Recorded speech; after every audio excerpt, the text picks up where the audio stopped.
Hello friends, welcome back to this channel. तो friends, Bihar में शिक्षक भर्ती को लेकर एक नई अपडेट आई है कि 7वें चरण में कक्षा 1 से 12 तक 2.25 लाख पदों पर आएगी वैकेंसी।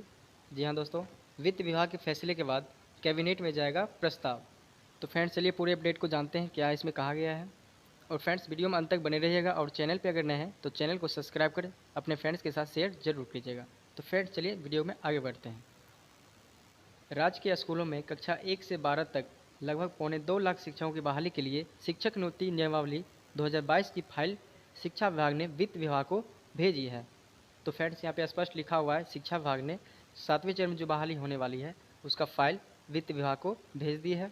वित्त विभाग से फाइल लौटने के बाद शिक्षा मंत्री की अध्यक्षता में विभागीय उच्च अधिकारियों की बैठक के बाद इसे अंतिम रूप देकर कैबिनेट से स्वीकृति ली जाएगी।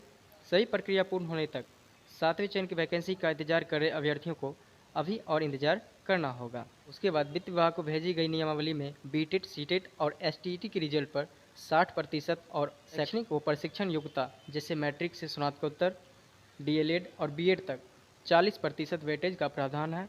प्रस्ताव में यह भी है कि 7वें चरण में शिक्षक बहाली के लिए अभ्यर्थियों से केंद्रीयकृत यानी सेंट्रलाइज तरीके से ऑनलाइन आवेदन लिए जाएंगे।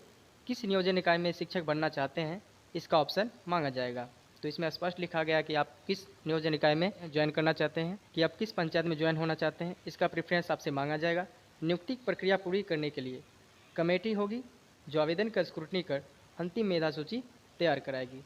और इस बहाली के पूरे प्रोसेस को सही ढंग से संपन्न करने के लिए, यानी कि अप्लाई से लेकर ज्वाइनिंग लेटर देने तक, इस सभी काम को सही ढंग से करने के लिए एक कमेटी बनेगी। क्योंकि नई नियमावली स्पष्ट लिखा है कि इसमें स्थानीय स्तर के किसी भी सदस्य का कोई योगदान नहीं रहेगा। पूरे प्रोसेस को ऑनलाइन रूप से ही संपन्न किया जाएगा। तो फ्रेंड्स, चलिए इसमें और आगे देख लेते हैं क्या स्पष्ट किया गया है। शिक्षकों की भर्ती प्रक्रिया में हो रहा है बहुत बड़ा बदलाव। और इसमें बदलाव क्या हो रहा है, तो पहला बात यह है कि आप लोग को मालूम है कि ऑनलाइन आवेदन होगा, और सेकंड ये कि ये पूरे प्रोसेस को सेंट्रलाइज तरीके से ऑनलाइन आवेदन लिया जाएगा। क्योंकि ऑनलाइन आवेदन में अभ्यर्थियों को मेधा सूची पूरी पारदर्शी होगी। किसी भी तरह का कोई मार्किंग एवरेज जो होता है उसको बढ़ा चढ़ाकर नहीं अप्लाई किया जाएगा। अगर वो अप्लाई भी होगा तो ऑनलाइन वेरीफाई में ऑटोमेटिक रिजेक्ट हो जाएगा। बिहार में महागठबंधन सरकार बनने के बाद विभाग के मंत्री भी बदल चुके हैं। नए शिक्षक भर्ती नियमावली को अंतिम रूप देकर कैबिनेट ले जाने में देर हो रही है। तो फ्रेंड्स, यही मेन रीज़न है कि नए शिक्षा मंत्री जो चेंज हुए हैं इसी को लेकर नोटिफिकेशन आने में देर हो रही है। कक्षा 1 से 8 तक के शिक्षक बहाली में शामिल होने के लिए अभी तक बीटेट और सीटेट उत्तीर्ण लगभग 2.5 लाख अभ्यर्थी हैं। प्रारंभिक स्कूलों में लगभग 1 लाख शिक्षकों की बहाली होनी है, जबकि हाई स्कूलों में लगभग 75 से 80 हज़ार रिक्ति आएगी। पहले यह तैयारी थी कि अगस्त के अंत तक प्रारंभिक और सितंबर अंत तक हाई स्कूलों के लिए वैकेंसी आ जाएगी, लेकिन बात ये हुई कि यहाँ पे नए शिक्षा मंत्री बदल गए। पूरे सरकार में जो इधर उधर कुछ चेंजिंग हुआ है, इसी को लेकर नोटिफिकेशन आने में देर हो रही है।